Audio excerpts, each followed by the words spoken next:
a little controversy sparked by football pundit Jamie Carragher getting into hot water for suggesting that the African Cup of Nations is not a top football tournament in the realm of the Euros or even the Copa America. And of course, from him mention anything to do with Africa, people get emotionally up in them feelings, saying Carragher should apologize for disrespecting African football and blah, blah, blah. But the truth be told, the man is not wrong.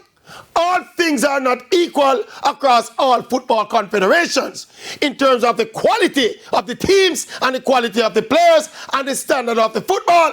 I mean, the CONCACAF Gold Cup, the Asian Championships, and the African Cup of Nations are not of the same standard, profile, or prestige of the Euros or the Copa America. And this is just a simple football fact. It's not racism. All things are not equal and will never be equal in life or in football.